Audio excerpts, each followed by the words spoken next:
At 4:17 a.m., a mother in Khartoum woke to the sound of shelling. She didn't scream. She didn't wait. She ran, clutching her children barefoot through broken glass and smoke. Behind her, their home exploded. Her husband didn't make it. Elsewhere, another man loaded a rifle. He didn't know who he was fighting, he only knew he was told to shoot. This is Sudan, a war with no front line, no mercy, no rules. And somehow the world doesn't seem to care. There are no breaking headlines, no global outcry. But a nation is unraveling.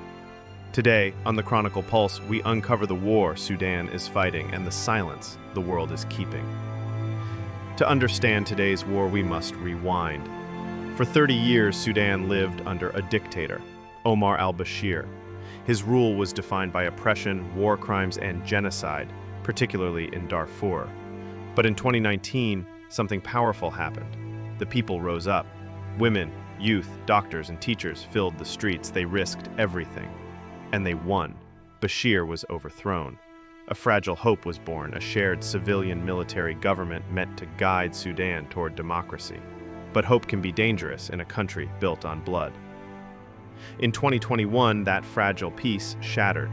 The military, led by General Abdel Fattah al-Burhan, staged a coup. Standing beside him was another power player, Mohamed Hamdan Dagalo, known as Hemedti, commander of the Rapid Support Forces, or RSF. They were allies in ambition, but enemies in waiting. April 15, 2023, war erupts. The Sudanese Armed Forces and RSF, both once part of the same regime, turn their weapons on each other. Khartoum, the capital, becomes a war zone. Apartment buildings are bombed, hospitals are shelled, snipers occupy rooftops. No one is safe. Not civilians, not aid workers, not children. As the battle spread, something darker stirs in Darfur. In cities like El Geneina, eyewitnesses report mass killings, ethnic cleansing, whole communities vanish overnight. Survivors speak of neighbors being executed, women assaulted, and homes burned while the world scrolled past, unaware.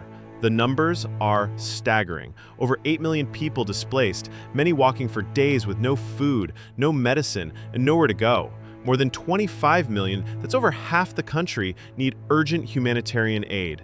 Famine is looming, diseases are spreading, children are dying.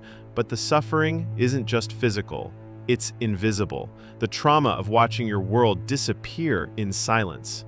So, where is the world? The United Nations has condemned the violence. Aid agencies are calling for help, but their voices echo in a void. The truth is, Sudan isn't trending.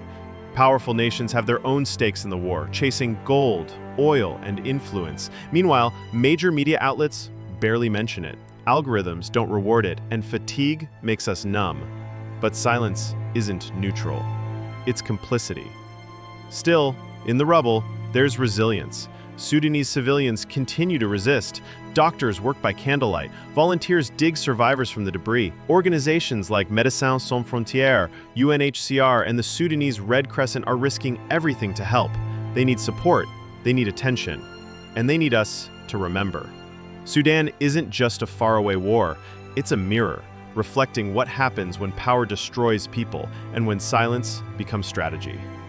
You can help break that silence. Share this video, talk about Sudan, support trusted humanitarian groups, because the worst thing we can do is nothing. This has been the Chronicle Pulse. We tell the stories others don't. Subscribe to hear the truth, even when it's uncomfortable. And remember, every story we ignore is a life we risk forgetting.